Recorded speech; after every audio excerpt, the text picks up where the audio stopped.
G'day guys, my name's Nick, and in this video I'm going to show you how to reset your service light on your VW Caddy. So the first thing we need to do is turn on the ignition. We'll just wait a minute until all the messages clear, and then we can carry on with the reset procedure. So now that all those have cleared, we'll come to these buttons on the steering wheel and we will go into our range. So what we want to do is scroll through the menu until we get to our driving data and select it with OK. And we want to have our range displayed there. So you can scroll through all the other settings there, but we need to have range showing up. Then we can come down here and hold the OK button for 10 seconds.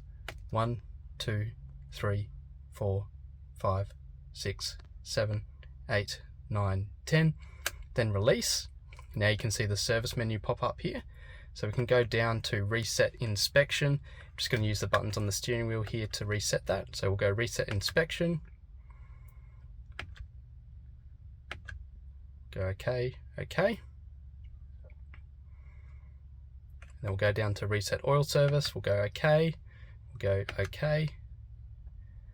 Service interval reset. Just wait for that to go. There we go. So now that's reset both the inspection and the oil service. So we'll go back out of there, and that's the reset procedure. So there you go guys, that's how you reset the oil service and inspection light on your VW Caddy. So this is a 2022 model, but this should work on all of the recent models as well. So there you go guys, if this video helped you reset the service light on your VW Caddy, please give it a big thumbs up and subscribe to my channel. Cheers guys.